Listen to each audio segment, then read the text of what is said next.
We're back with another webinar. Here we are. Yet another exciting webinar. Today's topic is the truth about superfoods. We're going to go heavy into detail about superfoods, what they are. Is it hype? Is it science? What's the deal? It's a really uncover presentation with a bunch of brand new slides. This is going to be good, guys. This is going to be good. So let me load the poll here. Let's see what type of diabetes people are living with. Here we go. Hope you guys don't mind. Can I eat a little bit of mango while I'm on this? I think that's brilliant. Yeah? Okay. I hope you guys are cool with some mango and some papaya. I hope everybody else is eating some mango on this. It's around dinner time for a lot of people, you know? All right. I'm going to show you my bowl just so you have a sense of what I mean. All right, move this down. There it is. Mango and papaya.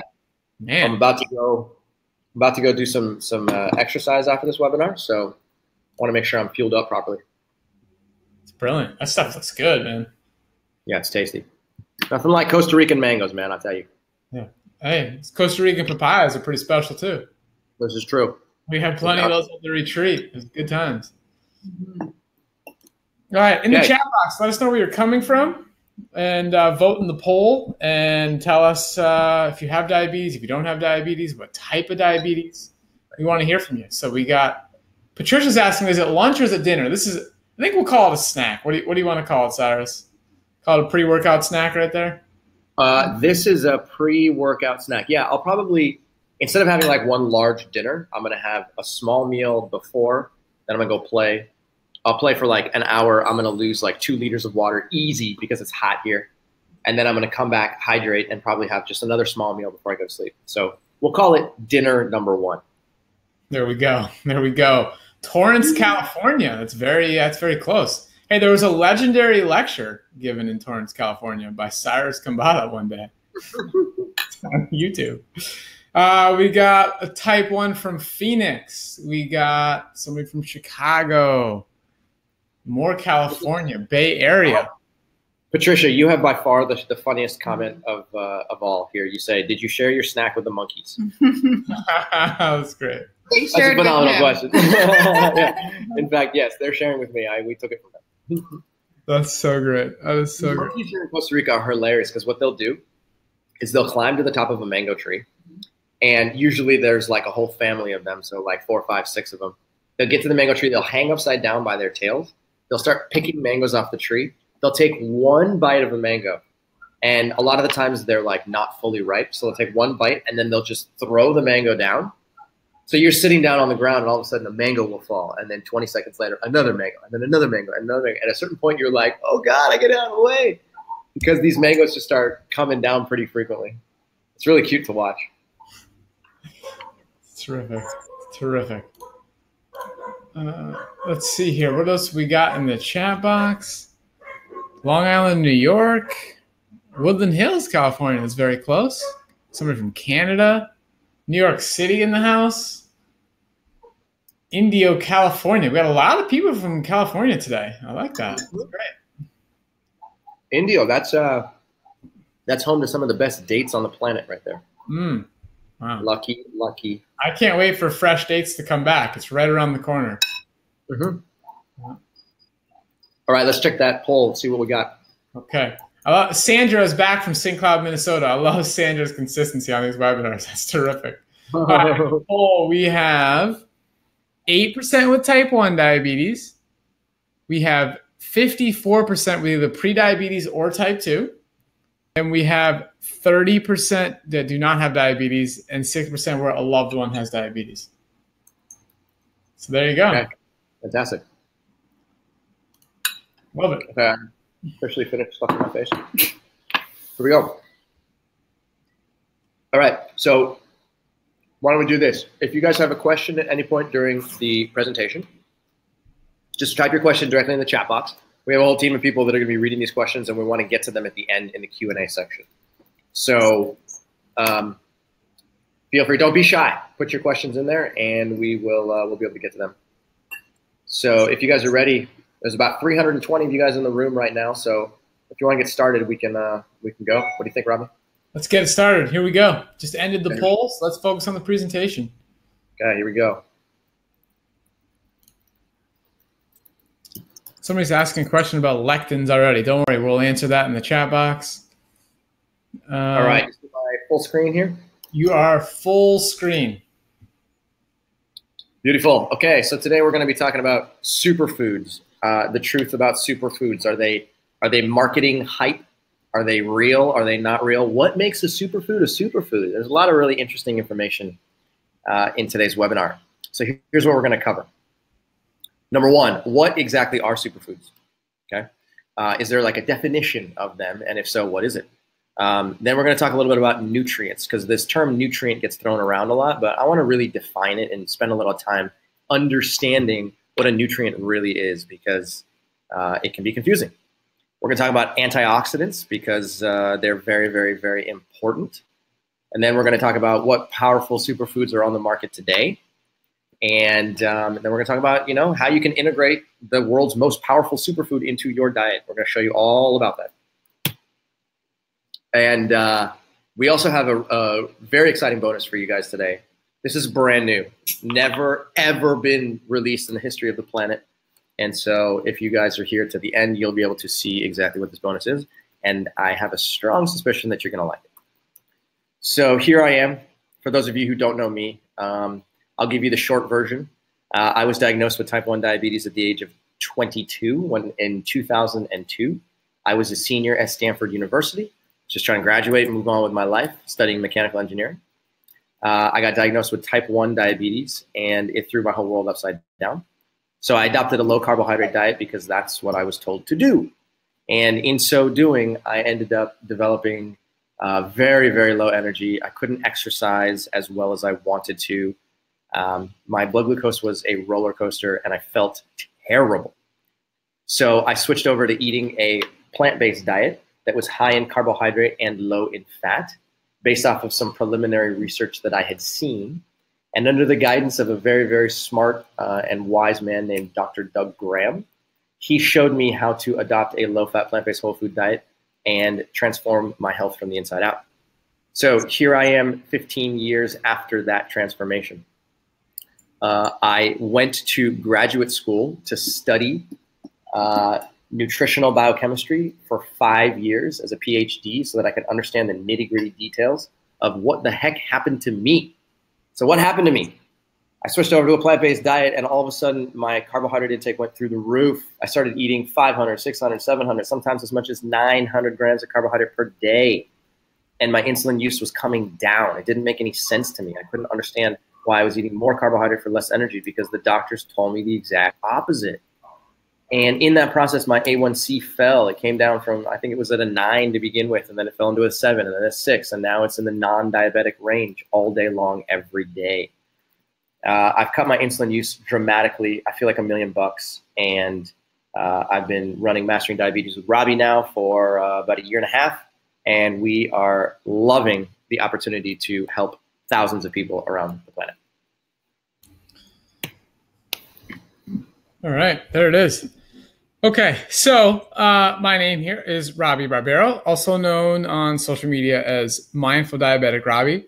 If you don't follow both Mastering Diabetes and my account, Mindful Diabetic Robbie, on Instagram, I highly suggest you start doing that. We just released a Kiki challenge, in my feelings, that thing's going viral. It's a great video. You got to check it out for some fun entertainment.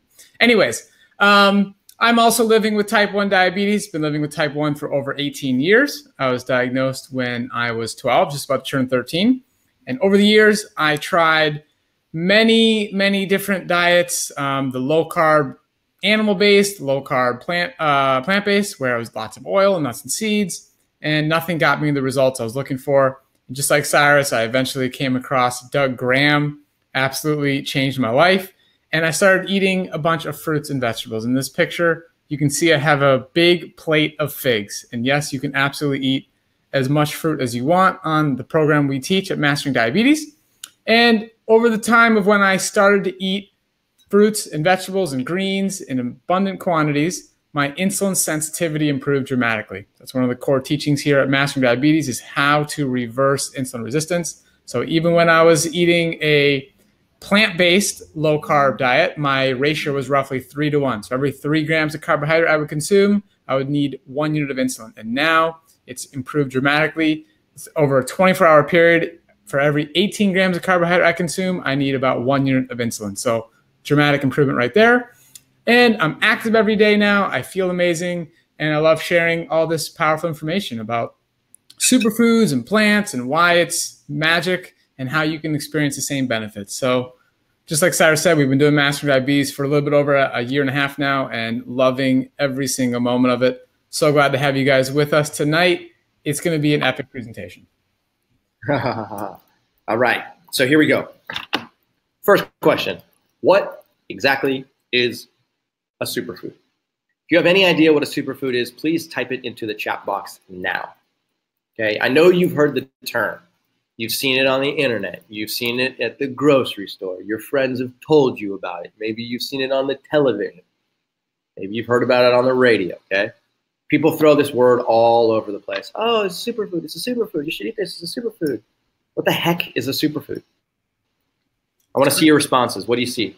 Okay, so we have Midge says amla. Patricia says cacao. Camille says healthiest foods you can eat. Patricia says goji berries. Filled with highly nutritional antioxidants, wheatgrass, goji berries, a food that has high nutrient value that is not a common food item. Somebody says sausage pizza. Blueberries and wheatgrass, dense in nutrients, kale. Somebody says it's a marketing term. We have all kinds of opinions here. Okay. That's a lot of varied answers here. Okay, here's the actual definition of a superfood. A superfood is a nutrient-rich food considered to be especially beneficial for health and well-being. Okay? If you're going to tattoo anything onto your body, I want you to tattoo that insulin resistance is caused by the storage of fat in tissues that are not designed to store fat, but you can also tattoo this somewhere else on your body if you want. Okay, so we're talking about foods that are nutrient rich. Okay, well, what the heck is a nutrient? Okay, there's two types of nutrients. There are either macronutrients or micronutrients. Okay, macronutrients are nutrients that contain calories. There are only 3 macronutrients: carbohydrate, number 1, fat, number 2, and protein, number 3. There's actually a hidden 4th macronutrient, and that is alcohol. We're not going to focus on it right now because alcohol is not necessarily a food and it doesn't come in large, it should not be coming in large quantities.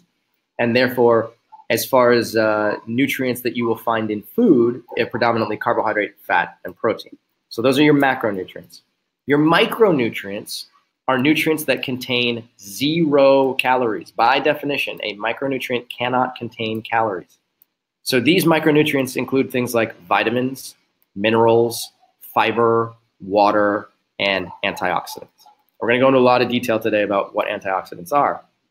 But there's also another class of micronutrients, and those micronutrients are called phytochemicals.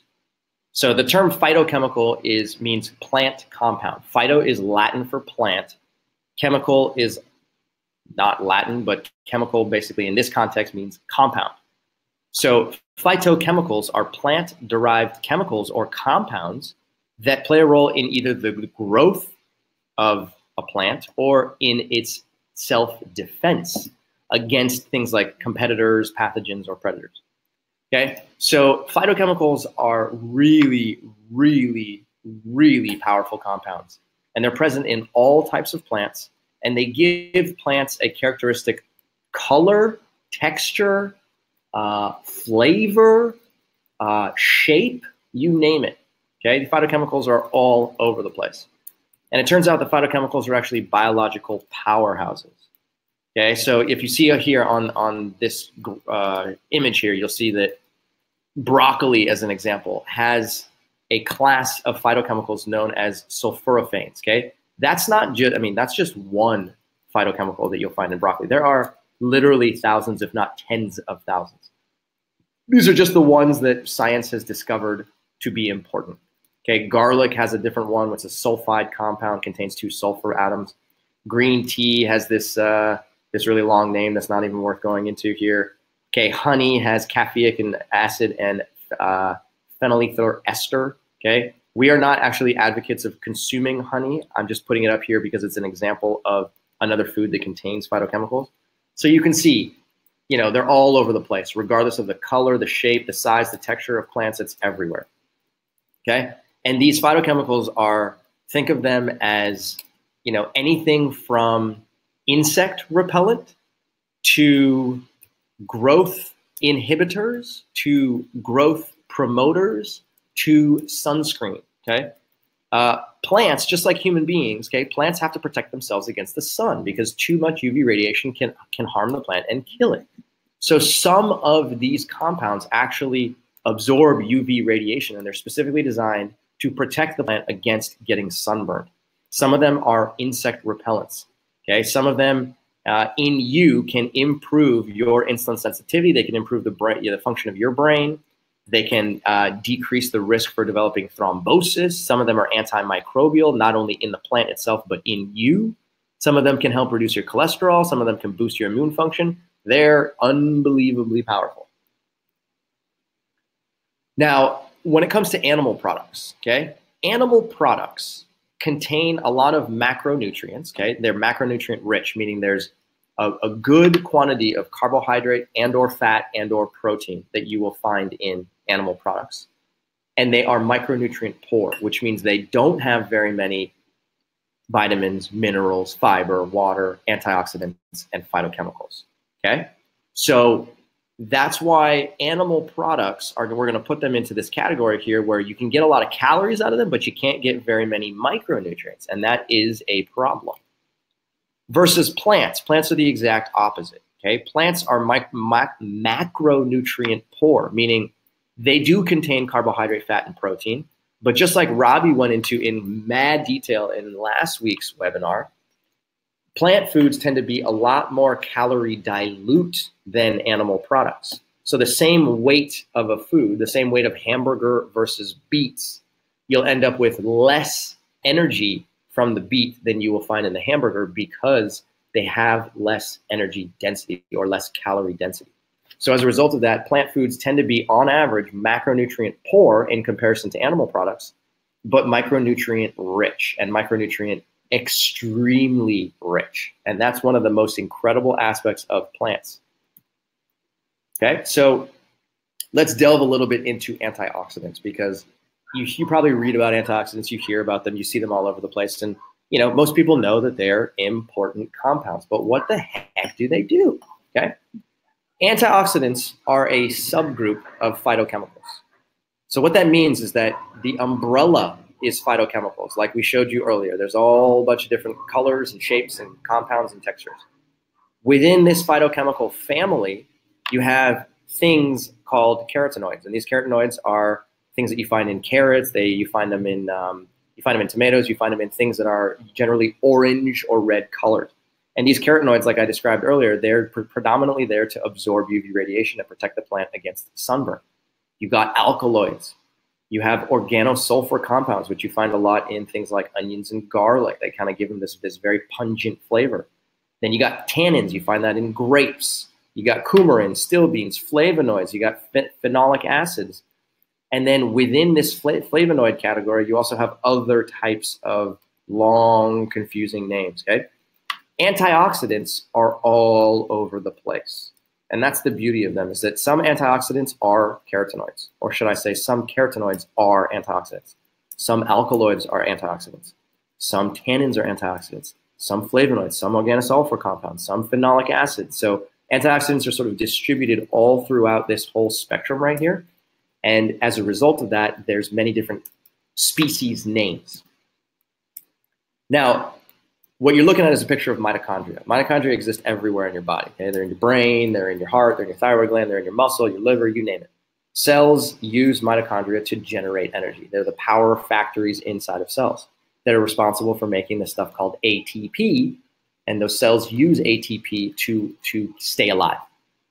So when you consume a diet that's high in fat and or high in calories and or high in sugar, it taxes mitochondrial function. It stresses mitochondria out. And as a result of that, mitochondria generate these things called free radicals. And these free radicals can be really, really harmful chemicals because they are actually unstable molecules from an electronic perspective. So when free radicals are made, free radicals are looking for a way to become more stable. Okay, a free radical, by definition, is basically a molecule that has lost one electron. And for those of you who are super nerds in the room, you may recall from high school chemistry class that electrons travel in pairs, and that electrons like to be grouped in numbers of two, or groups of two. So when you pull one electron off of a compound, you can destabilize that compound significantly, and that compound can then eventually turn into a free radical. So if these free radicals are missing electrons, they're going to go to places where there are electrons. And it turns out there's a lot of electrons inside of DNA. So there's electrons inside of nuclear DNA and inside of mitochondrial DNA. So free radicals will go there and bombard DNA and break DNA in order to get satisfied. They will also find electrons inside of proteins. Now, proteins are everywhere. Proteins are in the inside of the mitochondrial matrix. They're inside of cell membranes. They're inside of lysosomes. They're inside of vacuoles. They're inside of everywhere. And wherever these free radicals find proteins, they bombard them looking for stability. Free radicals can also cause lipid peroxidation. That means that lipids also have electron density. And as soon as these free radicals find these lipids, they bombard them, and then they can oxidize or damage those lipids. Now, the thing about free radical damage is that you cannot control where free radical damage occurs. Okay? If you're eating a high-fat, high-calorie, high-sugar diet, you can end up developing free radical damage anywhere. You can develop them in your joints, as pictured here. You can develop them in your viscera, in your organs inside of your peritoneal cavity here. You can develop them in your vasculature, in your nerves, in your brain, in your muscle tissue, in your liver, in your kidney, you name it. Everywhere in your body. You cannot tell free radicals where to go and where not to go. They decide where to go. So in order to prevent free radical damage, you have two options. Number one, you either minimize the number of free radicals that are created in the first place, or number two, you eat antioxidant-rich whole foods so that those antioxidants can quench free radicals when they form. So the first one, you're basically limiting the supply right here by minimizing the amount of free radicals that are created.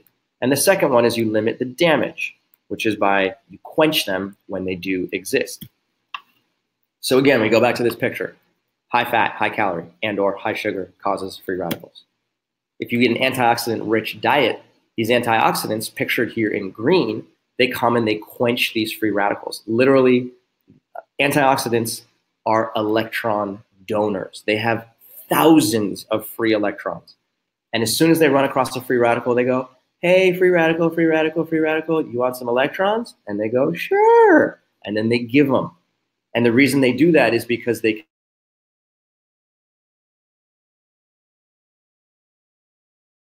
can protect again into. So you can really think of these antioxidants as basically being like Mother Teresa. They're walking around, they're just literally handing out electrons, and that makes free radicals happy. So as a result of doing this, these antioxidants limit DNA damage.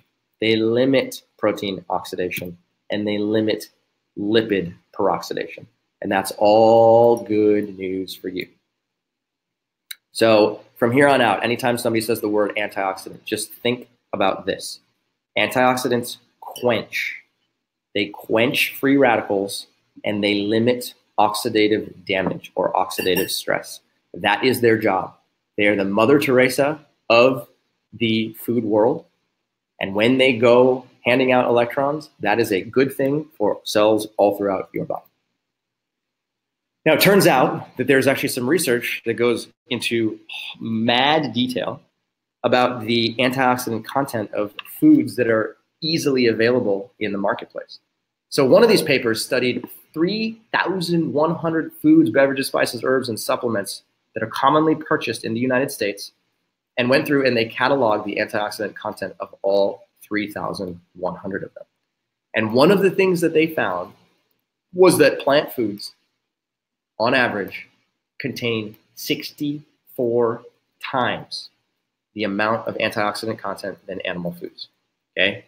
That's not double, that's not triple, that's not 5 times as much. That's 64 times as much antioxidant content as you would find in a piece of chicken or milk or eggs. So whenever somebody turns to you and says, oh yeah, you know, eggs are real good for you, they're really nutrient dense, got lots of nutrients in them, it is by definition an incorrect statement. Because if you actually look at the nutritional value of animal-based products, like we talked about earlier, they're high in macronutrients, they're very low in micronutrients. And in comparison to practically most or almost any plant that you will find, the plant will always have more antioxidants than the animal-based products, among other important phytochemicals. Now, in the market today, there's all types of superfoods all over the place. You show up at a place like Whole Foods, and you see the word superfood printed hundreds of times all over the place. You pick up a package, oh, it's a superfood, right? You go on the internet, oh, the most important superfoods you should be eating, okay? Superfood is a marketing term, and marketers use it all the time to describe how wonderful their food is, okay? And as a result of that, these foods have become labeled as superfoods. The most popular superfoods in the world today, right now, at least in the United States, are number 1, matcha, green tea. Number 2, turmeric. Number 3, goji berries. Number 4, acai berries. And number 5, chaga mushrooms. Looks like tan bark. Looks like charcoal, but they're actually mushrooms. Now in the chat box, I want you guys to tell me, have you tried any of these superfoods? Okay? And if so, not only have you tried it, which of these superfoods have you tried before? Because I'm sure you've heard how beneficial they are. I'm curious what you guys have actually experimented around with, because I want to know. So tell me what you have tried before. Okay, let's see what comes in here. I got lots of turmeric already. I got turmeric and chaga, green tea, goji berries, turmeric, lots of turmeric. It's all over the place. Matcha, goji. Somebody said none. Okay, turmeric. Somebody says tried them all. Okay, several people said all of them. Some people said they juice some of these things. Somebody says all of them, but I prefer goji berries. Let's see, turmeric green tea, all of them. There's a lot. I'm loving the enthusiasm on this webinar, guys. There's lots of great questions coming in throughout, and your answers. This is terrific. It's just the comments are just flooding in. People are definitely experiencing these, Cyrus. So I would say turmeric's probably the winner. It sounds like. I would say so. All right, yeah, turmeric. Way to go. Good job. Okay, so let's go through each one of these and try and find out why is it a superfood in the first place. Okay. Number 1, superfood number 1, matcha green tea, okay? This stuff comes from Japan. It is a green tea that's highly sought after and imported directly from Japan. It's a very specific, matcha has gone through a very specific oxidation process. And as a result of that, it contains very high amounts of 2 extremely powerful antioxidants.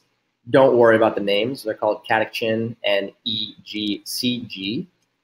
Okay, and matcha has been shown, I mean, matcha has a number of very important benefits, but some of them include improved cognition or ability to think, brain function, and improved memory. Okay, there's some research that actually shows this.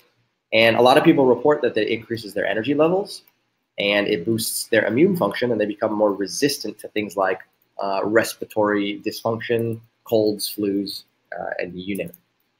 So matcha green tea, if you've never tried it before, it's worth a try. I mean, honestly, I tried this stuff and I would say it's good, but it has a little bit of like a fishy flavor. And maybe back in the day, I would like it more when I used to eat fish. But for me, it's just like there's something about it which is kind of off-putting. And as a result of that, it's hard to get in on a daily basis.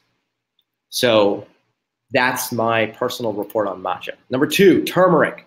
This stuff is so powerful, it's not even funny. Okay, turmeric is one of the most powerful foods ever discovered by human beings because it's almost like there's nothing that turmeric can't do. Okay, turmeric contains this very now popular and almost like slang. It's like part of our everyday verbiage is this word curcumin. Okay, you've probably heard this name before. Curcumin is one of the most studied compounds that's been found to be biologically active inside of turmeric. It's a very potent anti-inflammatory compound. Okay, but not only does it contain curcumin, it contains thousands of other anti-inflammatory, antioxidant compounds. And just like matcha, it improves cognition. And a lot of research shows that small amounts of curcumin on a daily basis can actually reduce the proliferation or the spread of cancer cells. I remember back in 2010, I believe it was, or 2009, when I was right in the middle of graduate school, one of the students in my graduate student class was studying the effect of curcumin on cancer cell proliferation inside of Petri dishes. The data she showed blew me away. I thought it was fake. This was before turmeric was even a really popular food, and not that many people were talking about it. And since that time, over the past 8 to 10 years, it's become one of the most popular superfoods on the market today. But please don't take what I'm saying. Don't interpret my words to say that turmeric is not helpful. I highly recommend eating turmeric, putting it in your food, using the spice. It's one of the most powerful compounds that human beings have ever discovered. Goji berries, number 3. Okay, goji berries are sweet. They taste fantastic. I believe these come from China as well. Goji berries have been studied extensively, and they contain many bioactive, highly antioxidant compounds. And some studies show that they may boost immune function. Some studies show that they actually improve athletic performance and athletic recovery, which is pretty important. And some studies show that goji berries can actually improve the quality of your sleep, which is very interesting. Number 4, acai berries. Okay, acai has been around for probably, I don't know, it's been popular for 25 years. Originally discovered, and practically all acai on this planet is imported from Brazil. It's grown in remote regions of the Amazon rainforest. This stuff is grown on a palm tree, and people use it to make things like acai bowls or acai juice or acai smoothies. Acai, it looks blue. It looks like a blueberry, but it's actually got a purple color when you turn it into a food. And indigenous cultures have known for a long time that acai berries are incredibly powerful foods that have many bioactive antioxidant compounds. Okay, acai has been written about as having cholesterol reducing effects, as having blood pressure reducing effects, and again, just like the other superfoods, that can actually improve your brain function as well. Superfood number 5, chaga mushrooms. These guys have become popular in the last 2 to 3 years, and chaga mushrooms are now being turned into many different types of products. You can buy chaga mushroom coffee. You can buy dehydrated chaga mushrooms. You can buy chaga mushroom powder. These things come from Siberia, and as you can see the picture here, it literally looks like you're eating, I don't know, what is that, like petrified wood or something? Okay, so that in their whole state, they don't look that appetizing, but their nutritional value is pretty intense. Okay, just like curcumin and just like matcha, research indicates that chaga mushrooms may have anti-cancer proliferation activity. They may boost immune function. They boost your cardiovascular health. They can decrease your blood glucose, and they can also reduce the formation of blood clots, which is a big, big deal. Okay, so those are the 5 most popular superfoods that you will find marketed, throughout Amazon or Whole Foods or on the internet today. Now the next question is, what are the most powerful antioxidant-rich foods ever discovered? Okay, in theory, the most powerful antioxidant-rich foods should be the same as the most popular superfoods. But as you'll see, there's a difference. It's kind of weird. You would kind of wonder why. Why is that the case? Okay, so before we get there, I want to talk about this thing called the ORAC value. Okay, ORAC stands for oxygen radical absorbance capacity. Please do not remember that. ORAC is basically a way that scientists in a laboratory measure how powerful antioxidants are. So for this test, they will take 100 grams of a given food, or 3.5 ounces of a food, and they will run it through this assay or this test in a biological laboratory, and they will then end up with a score. And that score can be compared between foods to try and find out which of these foods can quench the most free radicals. Okay, so these oxygen radicals, they're the same thing as free radicals. So what the antioxidants are doing is they're absorbing or quenching the free radicals, and the capacity of the food to quench free radicals is an indicator of how effective or how powerful those antioxidants are. Okay, so the number one most powerful antioxidant-rich food on the planet is called sumac or somag. This stuff is found in the Middle East. It's found in a lot of Persian culture, Persian dishes. You can find it in Afghani food. Sometimes they use it in Indian cooking as well. Okay, the ORAC value of somag is 312,400. That's a big number. That's a big number. I'm gonna compare numbers in a second. But the reason why somag is important is because it's got the highest antioxidant value of any food ever discovered. But the research actually shows that, similar to the other superfoods we talked about, it may have anti-cancer effects, it may help lower LDL cholesterol and blood pressure, and it may prevent against osteoporosis and bone loss. Antioxidant-rich food number 2, clove spice. Clove spice has an ORAC value close to 300,000. And in case you've ever tasted cloves, you'll know that they have a tiny bit of these things. Like even one clove is like overpowering in its flavor. So if you add cloves to your food, you might want to add like half of one head of one of these little clove jobbers. Okay, and cloves are really, not only do they have a high antioxidant value, but they're antimicrobial. They boost immune function. They can help in fighting off respiratory distress or colds and flus, and they can improve your skin health. So cloves are found, are going to hopefully be found in more foods over the course of time. Number 3, the third most antioxidant-rich food on the planet is amla, or Indian gooseberries, with an ORAC value of 261,500.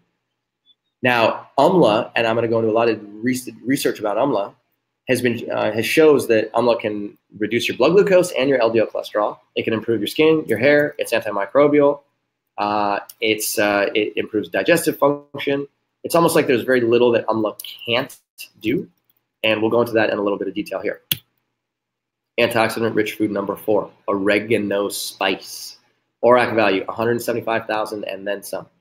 Improves menstrual function. It's antibacterial. Improves digestion, and it can also fight against cancer cell proliferation.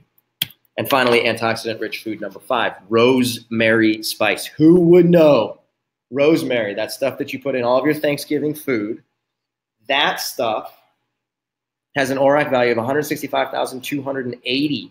It improves your digestive function, and it, like all the other superfoods, can reduce the proliferation of cancer cells, and it prevents against macular degeneration. Macular degeneration is basically a condition that affects your eyes, the macula in your eyes. And rosemary has been shown to actually prevent against the what's the word I'm looking for? The dysfunction of macula over the course of time. Okay, so here's a quick summary of these antioxidant-rich foods. We got somag, cloves, amla, oregano, and rosemary. 1, 2, 3, 4, and 5. ORAC value is listed right there in the middle. Now, take a look at this. Of all the foods that I listed there, only one of them is actually a food. Only one of them is a food. Amla, it's a food. It's a berry. It's a fruit. The rest of them, somag, it's a spice. Cloves, spice. Oregano, spice. Rosemary, spice. Why is that important? Go back to what I said earlier. Remember? Let's go back here. ORAC measures the amount of antioxidants found in 100 grams of a given food. How many times have you eaten 100 grams of cloves? You probably can't do it. How many times have you eaten 100 grams of oregano? You probably can't do it, okay? So in order to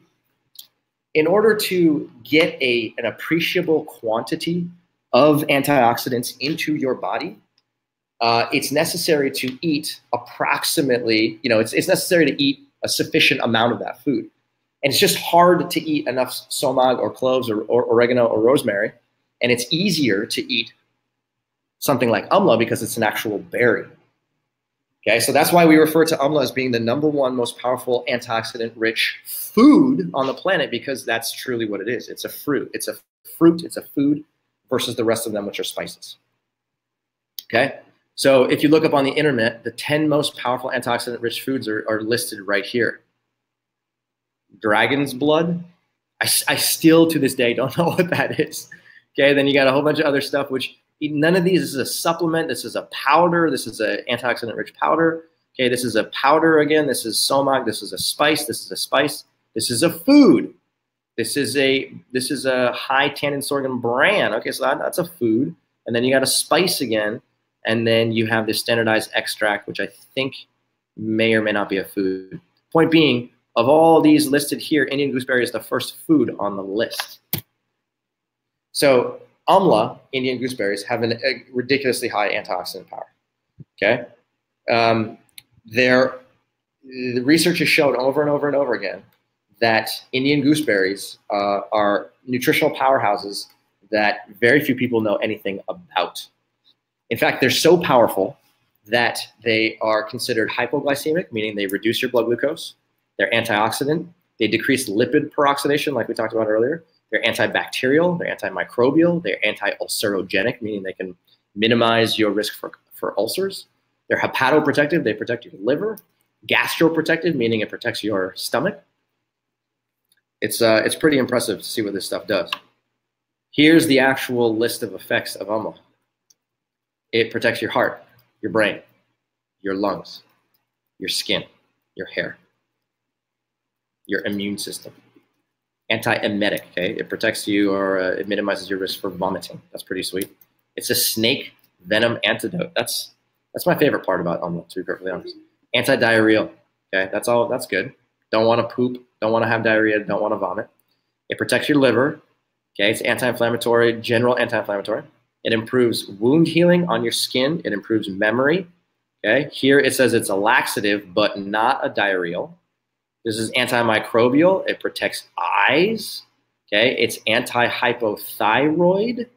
Okay, it protects your kidneys, and it's anti-diabetic at the same time. So it's hard to find. The only other, quote unquote superfood that maybe has this many effects would be turmeric. Other than that, I've never seen anything that's this comprehensive. Now, amla first got popularized and is still becoming more and more popular every day because of its effects on your cholesterol. When I first saw this data, I thought it was fake. I honestly thought it was fake. Okay, amla has been shown to reduce your LDL cholesterol drastically. So what happens in this study here? It took a small group of patients. These are 10 patients, and they followed them for the course of 21 days as they fed them small amounts of amla on a daily basis. I believe it was half of a gram. So these individuals started with high LDL cholesterol, greater than 100. Okay, you see these numbers in the 120s, 109s. And over the course of 21 days, their cholesterol fell dramatically. Okay, one person did not change, but the rest of them fell by 40%, 50%, 50%. Statin medication can't even do this. This is impressive. Okay. At the same time, amla increases your HDL cholesterol. So you start with HDL in the 40s, you end up with HDL up here in the 50s, 60s, as high as 80s. Okay, amla can lower triglycerides. So you start with triglycerides right here in the mid to high 200s, and at the end of 21 days of treatment, people have triglycerides as low as 130. Okay, some people didn't change much, but some people did. Okay, so because amla is so effective at reducing your LDL cholesterol, it's actually been called the most powerful cholesterol reducing food on the planet.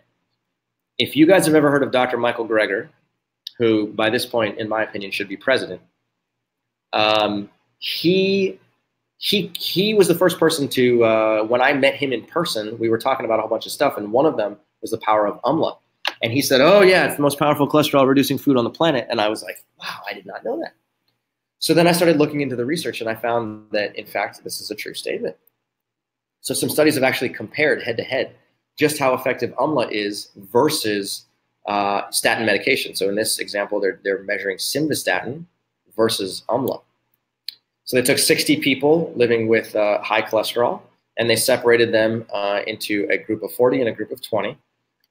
And they gave them either a simvastatin capsule of 20 milligrams, or they were given a half of a gram of umla for a total of 6 weeks. What they found here is that you'll see the statin treated people are in black and umla treated are in white. So umla reduced their total cholesterol just as effectively as statin medication. Umla reduced their LDL cholesterol even more, just a little bit more. Umla boosted HDL just as much as simvastatin.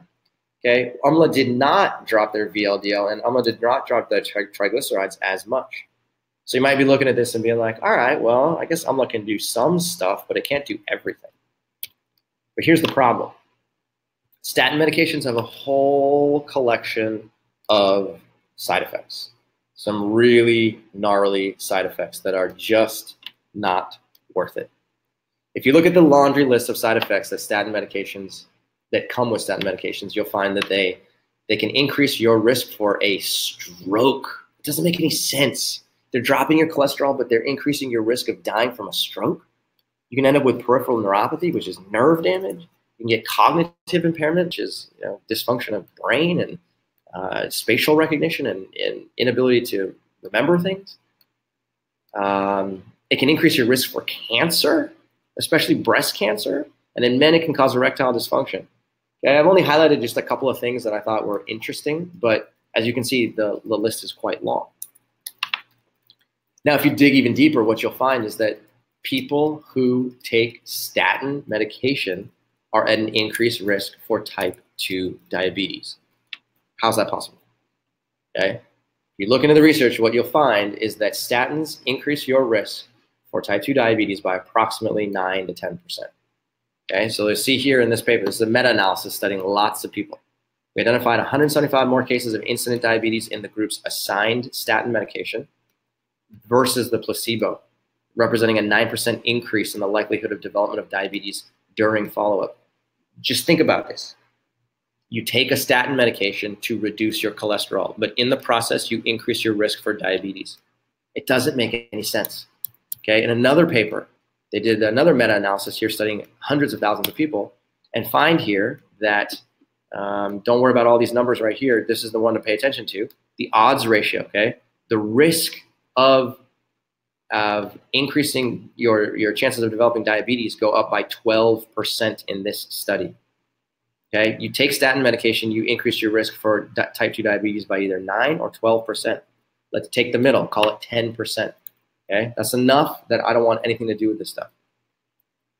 Okay, now if you take a look at what umla does versus your blood glucose, check this out. This is a fun paper. Okay, in red, you'll see glimepiride. So glimepiride is basically a commonly prescribed drug to treat type 2 diabetes, pharmaceutical medication. And over the course of a 3-week administration, patients who take glimepiride start with a fasting glucose greater than 125, and they end up with fasting glucose down here as low as approximately 80 after 3 weeks. So there's a sharp drop off and then a nice steady decline, and they end up with blood glucose and sub 100 fasting glucose, which is great. Now, if you directly compare what happens when people take 1 gram or 2 grams or 3 grams of umla, what you'll find is that if you're patient enough, meaning over the course of the same 3-week period, regardless of the dose that you take, whether it's 1 gram or 2 grams or 3 grams, you'll get approximately the same result. Obviously, the more umla you take, the more effective it is up to a certain point. And in this situation, 3 was more effective than 2 was slightly more effective than 1. Okay? So what? So what? You're telling me that taking 3 grams of umla per day is just as effective as glimepiride? Right. I haven't showed you the side effects of glimepiride, but maybe you've seen, you know, those pharmaceutical company, those medication commercials. Okay, have you guys ever seen one of these where they show people playing tennis or loading groceries into the back of their car, and they say, if you're living with type 2 diabetes, taking Invokana might be a great way to reduce your blood glucose.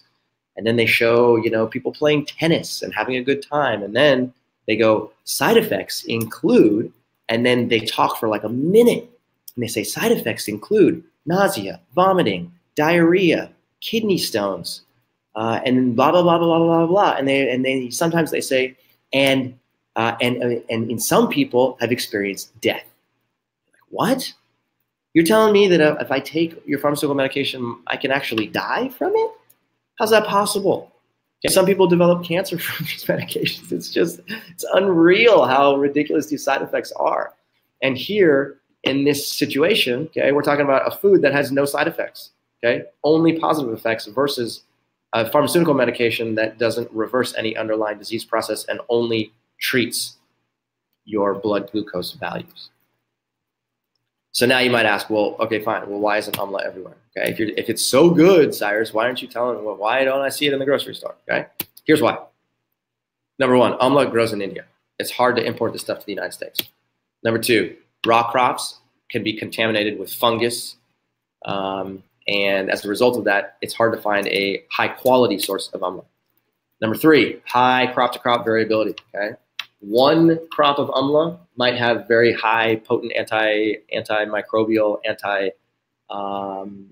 antioxidant activity, and then another one might not. Okay, organic amla is especially hard to find in India. Sometimes they're treated with pesticides. Sometimes they're treated with other, organophosphate materials, and sometimes the soil itself is contaminated, leading to a plant that has either a high arsenic or cadmium or lead level. The worst part is that amla tastes terrible. Now that face that you see on the screen right there, I kid you not, that is the face that I make every single time I tried to consume amla, like raw amla. Okay, if you go on Amazon right now, you can find amla in all shapes and sizes. You can get amla juice, you can get amla raw, amla powder, you can get freeze-dried amla. You can get amla ice cream. You can get amla, all types of different things. Okay. The problem is that it's such a powerful food, and for whatever reason, the most powerful foods on the planet always taste the worst. And I'm telling you, if you try and taste this stuff, you might make a similar face. Okay. So what we asked ourselves was, is there a way that we can mask this flavor? Is there a way we can make it taste better, but not sacrifice its biological activity? So here's what we did. We went and we found the highest quality amla that we could find, and we directly import this stuff from India from a supplier that gives us 100% organic amla. Okay, non-GMO, culinary grade, free of lead, fungus, and microbes. When I say free, I mean it's under the lead and arsenic and cadmium levels are below the most stringent standards available in the United States. It's free of fungus, free of microbes, and it's a highly concentrated standardized extract. So what we did was I searched around all over the place to try and find something that I could combine it with that would make it taste better. And after experimenting with literally hundreds of different types of herbs and spices and teas, we ended up finding that if you mix it with this stuff called oolong green tea, and it's a very specific type of dark oolong green tea, you end up with an incredible tasting combination. So then we combined the two of them and we turned it into a tea. We ground it up and we said, what if you drink it as a tea? And then boom, amla green was born. So amla green exists for the first time in a tasty format. Okay, this is the first tea of amla that I've ever seen before. And you can buy it in one of two different sizes, okay? Even though it's called amla green, it actually looks like this. It looks like cocoa powder, because for some reason when you grind up the oolong and the amla together, you end up developing this small brown characteristic color. And then when you mix it with water, you end up looking, it looks like this. So it kind of has like a light coffee color to it, and it tastes really good. So we created Umla Green back in September of 2017. And since that time, we've been just getting customer feedback because we wanted to know how people were enjoying the experience. And we've had so many people write to us about the blood glucose lowering effects of Umla Green. Okay. So you can see here, people are saying, oh, look, it lowered my blood glucose by 50 points. That's great. Okay. Lower fasting glucose in only 1 week. My glucose is leveling out and I feel incredible. Okay. Pleasant taste. I'm going to buy it again. Okay. The mother of antioxidants. I have type 1 diabetes. I incorporate it into my lifestyle. So these comments flow in all the time. When it comes to reduced cholesterol, people are writing pretty incredible things here. I've seen my LDL go down by 30 points. Okay, I love the taste, and I'm looking forward to my omelet tea. Okay, for 3 months now, my recent blood work shows that my cholesterol levels and fasting blood glucose are both down. That's great. And then here in this situation, high blood pressure to begin with, all the way down into a normal blood pressure. Okay, so it's just report after report after report. And then a lot of people are writing to us and saying, oh my God, I really like the flavor of this stuff. And some of these people have tried Umla before and some of them haven't. But regardless, it's just a pleasant experience. And we always love to hear that. So I want to just step back here for a second. I don't want you to interpret the words that I'm saying as though the solution to your health is to drink a tea every single day. Okay, it will help. But I don't want you to sacrifice the power of a low-fat, plant-based, whole food diet and only use Umla Green. Okay, if you're just looking for a quick fix, Umla Green's not going to do it. Turmeric's not going to do it. Acai berries are not going to do it. Nothing will do. There's no single food on the planet that's going to transform your health from the inside out in the same way that a whole collection of foods and your entire dietary pattern can. So first and foremost, if you are not eating a low-fat, plant-based whole food diet, I highly, highly, highly recommend eating the most antioxidant-rich, nutrient-dense foods on the planet. Start here. Please start here. Do this. Then add in Umla Green on top of that, okay? The combination of the two of these are what we term metabolic gold. It's absolutely gold. It's a home run, okay? The combination of the two of these can improve your overall health, improve your brain health, your kidney health, your liver health, your lung health, your pancreas health, your muscle health, your thyroid health, you name it. It can drop your blood glucose, it can drop your blood cholesterol. There's no question about it. Now, we also have worked super hard to make sure that we can get this stuff to you for the smallest amount of money possible, because we're not trying to make something that's such a high price that it's difficult to do. So under normal circumstances, you can get Umla Green in 2 different sizes, either the 30-day supply or a 90-day supply. The 30-day supply costs $24, so it's about 80 cents a serving, and the large 90-day supply is $50, so it comes down to about 60 cents per serving. But for the first time, actually starting yesterday, we now have the ability to get a monthly subscription. So just like Amazon has Subscribe and Save, we now have Subscribe and Save. So starting next week, if you subscribe and save to Umla Green, you will save 20%. But for those of you who are on the webinar today, here's the offer that I was talking about earlier, okay? If you choose to subscribe to a monthly delivery of either the 30-day or the 90-day, we will give you the opportunity to save 30%, okay? This is not gonna last for long.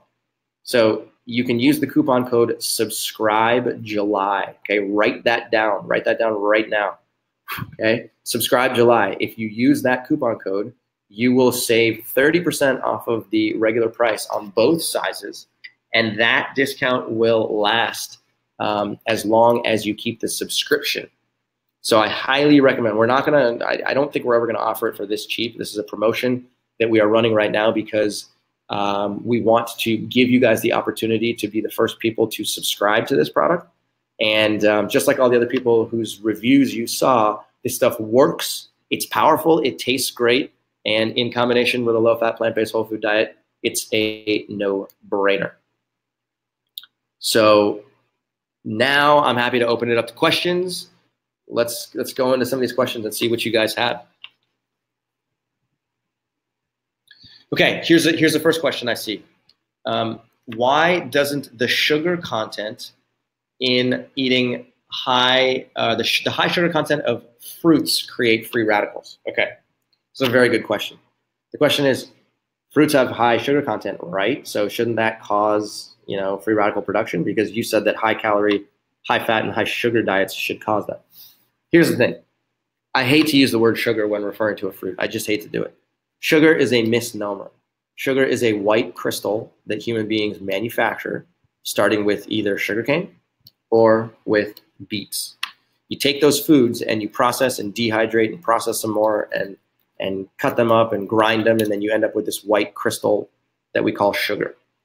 Sugar has a drastic metabolic consequence. You consume sugar, no good. Okay, that stuff can increase the amount of fat stored in your liver. It can increase your risk for diabetes, heart disease, cancer, Alzheimer's disease, you name it. Okay, if a lot of people will make you believe that fruit contains sugar because it's sweet. Okay, what fruit contains is long chain carbohydrate energy, and the carbohydrates are made up of what are called individual monosaccharides, and those monosaccharides also are termed sugars, and that's where the confusion begins. Because on one hand, we're talking about a white crystal substance made in a manufacturing facility, and on the other, we're talking about something that comes from watermelon or grapes or bananas. You can't use the same word to describe both of those because they're fundamentally different things. So rather than using the word sugar, we're going to use the word carbohydrate.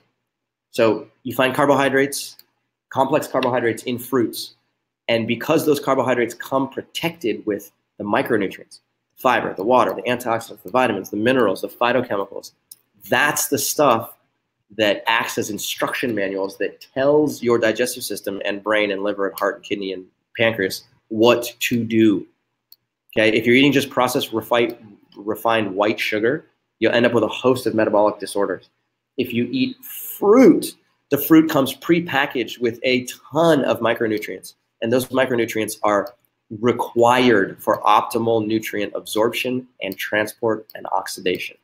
So always remember, fruits do not contain sugar. Fruits contain carbohydrate energy, and as a result of that, they're prepackaged with micronutrients that make them metabolic gold. Okay, next question. I heard, so this one comes from Pat. He or she says, I heard that cinnamon has coumarins and that it is bad for you. Is that true? That's a good question. Cinnamon, to say cinnamon is bad for you would be an overstatement for sure, because there's actually some evidence-based research that shows that cinnamon has some pretty potent antimicrobial, antiviral, anti-diabetic, anti-cancer effects. Now, there are two different types of cinnamon. One of them is called cassia cinnamon, and the other one's called Ceylon cinnamon. Cassia cinnamon is the cinnamon that you can find in the store. That's the stuff that you go and buy, and it costs you like $2 a pound. It's nothing. It's very common. It's not biologically very active. It's the Ceylon cinnamon. That's the stuff that's much harder to find. Harder to find. It's more expensive. It's got much more powerful antimicrobial, anti-diabetic, anti-chronic disease effects, and a little bit of Ceylon cinnamon can go a long way. So whenever you're purchasing cinnamon in the grocery store, please be aware that there are two different types and try and get Ceylon as much as possible, because that's going to make all the difference in the world. Okay, so Susie writes, do you have to subscribe to a monthly subscription with a 90-day supply? Shouldn't it be every 90 days? Yes, sorry, I misspoke earlier. If you purchase a 90-day subscription, I'm pretty sure that your subscription will basically renew every 90 days. I'm going to check that just after I get off the webinar to make sure that's the case, but that would be the point for sure. Okay, I'm going to turn my screen off here real quick. Let me switch over. Okay. Can you guys see me? There we go. There we go. Okay, so ask any more questions that you guys have here in the chat box, because I want to be able to answer anything. Okay, so Wit says here, is there any sweetener that you consider to be safe? Okay, many alcohol sugars, including xylitol, etc., claim to have no glycemic effect. Is this true? We've tried monk fruit sweetener, which is, of course, refined. It's true. Can any of these be used without sending your body into some sort of false signal. Okay. There's a whole bunch of refined alcohol sugars on the market. Anything that ends in "-ol", sorbitol, mannitol, erythritol, xylitol, it's a whole collection of "-ols", okay? They have a very sweet flavor. They're used in the manufacturing process to sweeten products because they're inexpensive. They're very easy to make.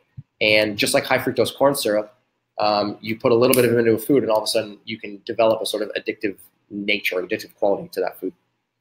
I am not a fan of any of these alcohol sugars at all. Okay, I have never been a huge fan of them. The only one that I've read anything positive about is erythritol. Okay, erythritol, because it has antioxidant activity. However, I am still suspect about erythritol. What I would recommend is, rather than consuming any of these alcohol sugars or any of the monk fruit extracts, do your best to just stick to real foods. Okay, anytime you're dealing with a refined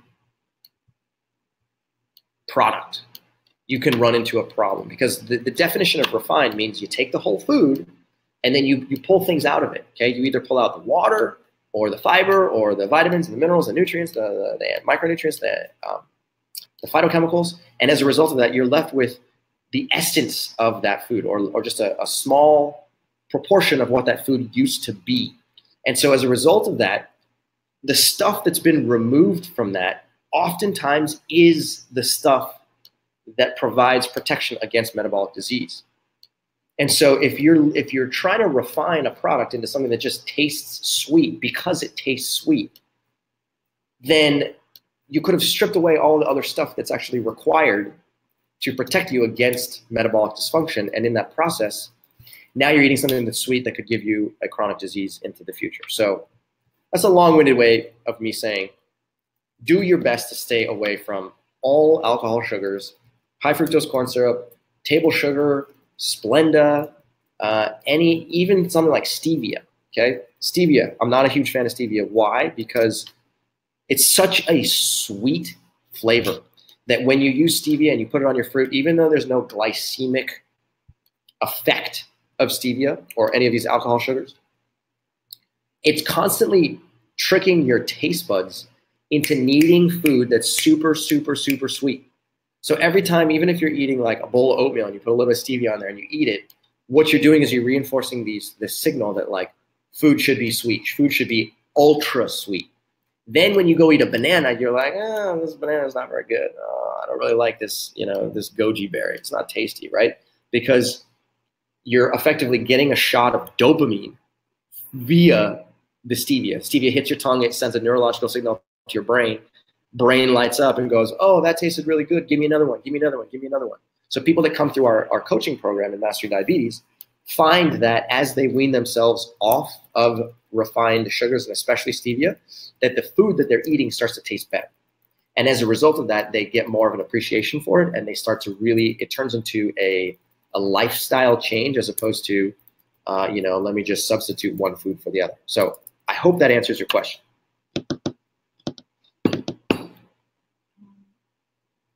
Okay, when are you coming out with a decaffeinated amla tea? Great question. The answer is really soon, okay? Don't quote me on this, but we're working super hard to get it, to make it real. Give me 2 months, okay? Within 2 months, we are very confident that we can get a decaf version of amla in your hands, and it's gonna be awesome. But for now, for those of you who are concerned about the caffeine content, because of the oolong green tea, there's a little bit of caffeine. It's about 1/4 as much as you would find in a cup of coffee. Okay, so it's about 1/4 of that. So if you're very sensitive to caffeine, then amla green might not be the right solution for you. But if you are not that sensitive to caffeine, just have a little bit of amla green maybe at the beginning of the day, and then hopefully it won't impact your ability to go to sleep at the end of the day. Also, you can drink it iced. You can also drink it iced. Mm-hmm. You can also put it into a smoothie. You can also put it into your oatmeal. You can also put it into a soup. Okay, you can just take a little tiny scoop and stick it into whatever food you're eating, and it tastes phenomenal. Okay. Jim, will the low-fat plant-based whole food diet improve my condition of hypoglycemic unawareness while having type 1 diabetes for 52 years? Okay, Jim, great question. A low-fat plant-based whole food diet can certainly improve hypoglycemic unawareness. Hypoglycemic unawareness comes from blood glucose fluctuations, okay? Especially if your blood glucose if you're constantly going low and going low and going low and going low and going low, your brain becomes desensitized to the effect of hypoglycemia. And so in your situation, you're in a sort of particular situation because what we want to do is prevent you from going low and actually keep your blood glucose a little bit higher. And if we can get your overall blood glucose average to be a little bit higher, like let's call it 120, 130, something like that.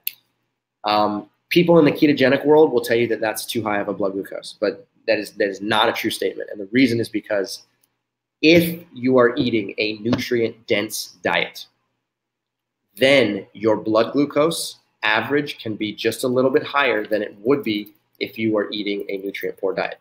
In other words, if you're eating a nutrient-poor diet and you have to keep your blood glucose very tightly controlled, very, very, very tightly controlled. And as a result of that, you can end up driving yourself hypoglycemic. If you're eating a nutrient-rich diet, then your blood glucose variability can go up just a little bit and you'll still get exceptional results. It's my long-winded way of saying, Jim, if you want to improve hypoglycemic unawareness, we got to bring your blood glucose average up. And maybe that might be, we might have to modify your insulin dosing strategy. Okay, we might have to change the way that your insulin timing strategy, but by making a lot of these changes, we can certainly help you in becoming less hypoglycemic and improving your overall health. No questions asked. Ooh, yeah. Okay, so if you do already have AMLA in your possession and you find that it gets hard, okay, raise your hand, maybe say in the chat box if that's the trick. If that's happened to you, we have also found that it happens to us here. Originally, we thought it was because we were living in a human environment, but it turns out that that may not fully be the case. If you have a bottle of AMLA that has turned hard, here's what I recommend doing. Boil some water, just a small amount of water, okay? Take like maybe the equivalent of like a quarter cup of water and pour that water into your bottle of AMLA and then close the lid and gently shake the bottle. What will happen is that the hot water will then dissolve the AMLA and it'll turn into a very, very rich, very strong, solution. From that point, what you would do every time you want to have a glass of tea is open the bottle and then take a spoon, just like a tablespoon, take a tablespoon and then put that into another glass of water and drink that, okay? So basically what you're going to do is reconstitute the AMLA. And then by doing that, you'll end up with a very potent solution that you can then dilute every time you want to actually have a glass of tea. And for those of you who may not have purchased AMLA before, or maybe want to avoid that, from here on out, when you get AMLA, put it in the fridge, store it in the fridge. The minute you open that bottle and use a little bit of it, close it up, put it back in the fridge, and let it live there. In the fridge, the chances of AMLA turning into a rock go way down, and I've never seen it. And also leave that silica packet on the inside. There's a little silica packet, which is a desiccant. So leave that on the inside. It'll take out any extra moisture. Letitia says, how long is the special running for those of us who watch the webinar? The answer is until Tuesday night at 11:59 p.m. Tuesday night at 11:59 p.m. So the coupon code is subscribe July. Okay, I'm going to send you a follow-up email. You'll get that. Go to the website, amlagreen.com, AMLAGREN.com. You'll see it on the chat box here. Click there. Choose the subscription that you want. Type in the coupon code subscribe July, and you'll get 30% off right away.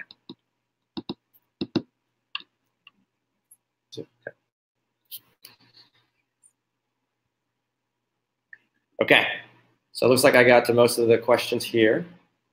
Okay. Mike says, where can I order the AMLA? Also, both my wife and I would want the AMLA, so the 90 would be good for every month. Yes, that's true. If you and your wife both want AMLA, I would highly recommend getting the 90 count for sure. If AMLA's put in hot water, are the nutrients destroyed? No, definitely not. Okay. Spence says, I'd like to, what's up, Spence?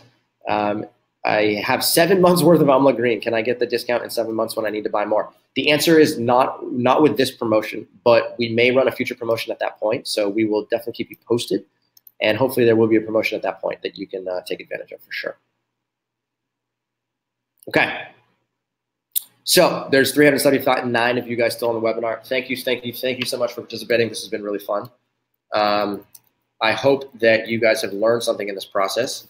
Antioxidants are very important compounds, and their antioxidant-rich foods are very important. So superfoods are called superfoods because they have potent biological activity.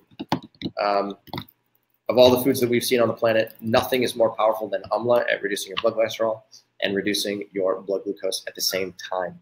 So if you would like to try some out, or maybe you've been using it already and want to continue, I highly recommend signing up for the subscription, and then that way we can make sure that we put it in your hands, and it's just an automatic. You get it 30% off as long as you keep the subscription. We're happy campers. Okay, last question. How many grams of amla are there in one serving of amla green? Very good question, Kim. Thank you for asking. The answer is 4. 4 grams of amla, okay? It's a 20x standardized extract, which means that we take 20 grams of berries and we dehydrate them and then grind them up into 1 gram of powder. So 1 gram of powder represents 20 grams of berries, okay?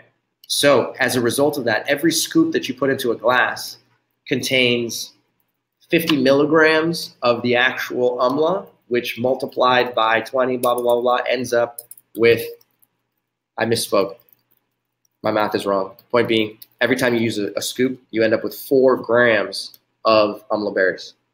So put it in your mouth. That's a really potent dose, and hopefully you will see the effects as well. All right, guys, this has been super fun. Thank you for participating, and we will catch you on the flip side. Have a great night.